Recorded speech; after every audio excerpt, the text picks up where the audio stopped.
cerita mengenai dunia percopetan ini sebenarnya dimulai pada saat saya kecopetan dulu waktu pertama kali datang ke Jakarta gitu ya. Jadi saya ceritakan ke orang-orang yang kebetulan ketemu dengan saya di warung kopi di belakang kampus saya, di tempat saya kuliah dulu. Nah, ternyata teman saya yang cerita ini kebetulan memang boleh dikatakan gembongnya copet gitu. Nggak nyadar saya itu. Mereka ngontrak di sana 3 orang. Dan kebetulan tiga-tiganya adalah merupakan pimpinan geng copet ini. Jadi rupa-rupanya copet punya organisasi juga. Mereka itu ada komisaris-komisaris wilayahnya gitu. Nah, saya dengar kabarnya dari dia kalau salah satu dari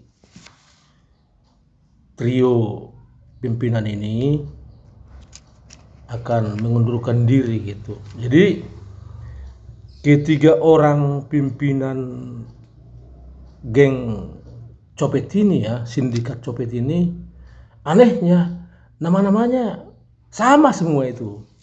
Udin gitu ya. Jadi saya tanya, ini ya bang ini kok tiga-tiganya namanya sama, saudara bukan? Cuman teman doang gitu kan. Oh, kata Udin Codet ini. Jadi Udin Codet ini nama lengkapnya adalah Awaludin gitu. Saya kurang paham arti Awaludin, tapi mungkin juga artinya awal dari yang baik gitu. Dialah sekarang jadi pimpinan geng ini yang mereka sebut dengan Udin Bros gitu, Udin Brothers istilahnya. Yang kedua yang merangkap juga sebagai sekretaris dari geng ini, Udin Bros ini namanya Udin Peang gitu. Dia bernama lengkap sebenarnya Arif Udin gitu. Mungkin orang tuanya mengharapkan dia sekali waktu menjadi orang yang arif gitu. Tapi kalau kemudian dia menjadi tidak arif ya salah sendiri. Yang ketiga namanya Udin Kumis. Nama lengkap sebenarnya dari Udin Kumis ini adalah Akhirudin gitu. Jadi maksudnya akan berakhir dengan baik, mungkin seperti itu. Tapi yang nggak tahu juga lah apa nanti dia akan berakhir baik atau malah berakhir tidak baik gitu.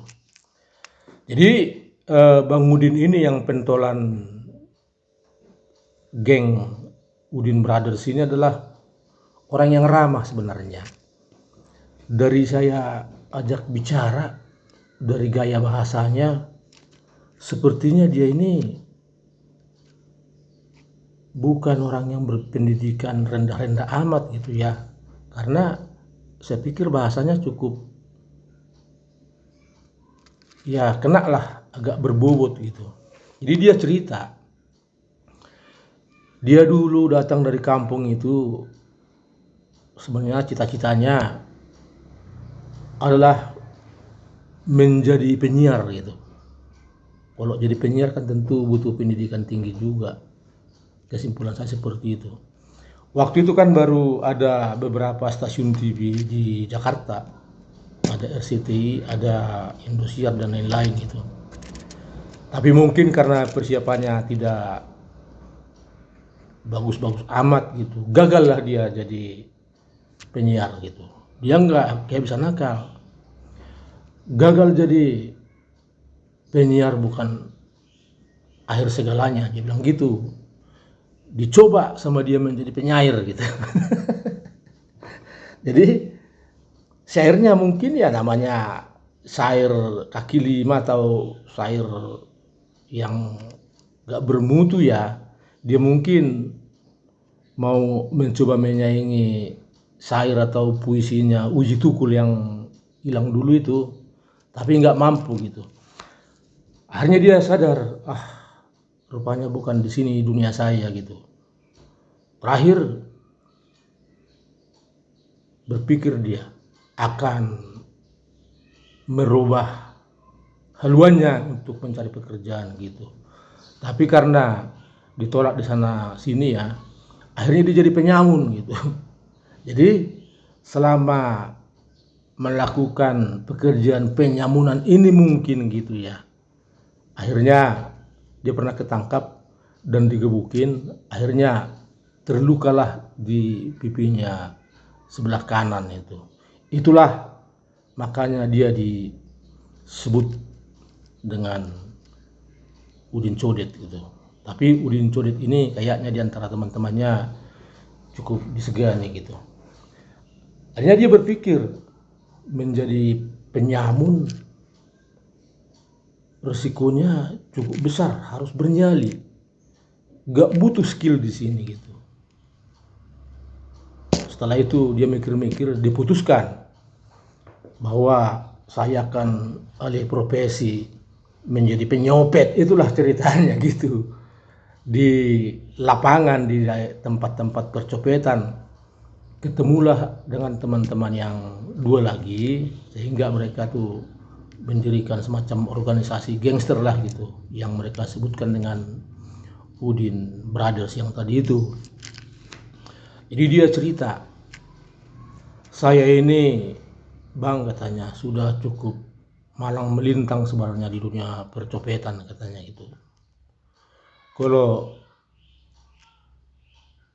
saya cerita apa-apa yang telah saya copet, nanti abang bisa heran katanya. Ya udah cerita aja bang, itu kan. Begini katanya. Saya dulu punya anak buah ditangkap polisi karena mencopet. Masuklah di kantor polisi, saya temani katanya gitu. Pulang-pulang dari situ, saya nggak punya duit. Saya sempatkan nyopet itu polisi katanya. Di kantor polisi lagi saya copet katanya gitu kan. Wah, ini orang gede juga nyalinya kalau berani menyopet polisi di kantor polisi, kan bukan penyopet kaleng-kaleng gitu kan. Bukan itu aja bang katanya. Saya juga pernah tidak menghasilkan hasil copetan sekali waktu katanya gitu. Saya lihat ada pencopet dari geng yang lain katanya. Saya copet juga itu bisa bang katanya. Artinya dia menyopet pencopet gitu. Wah, dalam hati saya ini skill mencopetnya abang ini udah skill tingkat dewa nih. Tapi satu yang kurang ajar. Dia cerita, bahkan bang katanya, waktu saya menikah katanya dengan istri saya, mertua saya juga sempat saya copet katanya itu kan. Coba, mantu apa namanya itu? Benar-benar mantu kurang ajar gitu kan. Nah, inilah ceritanya tentang Udin Codet yang memimpin gangster Udin Brothers yang tadi itu.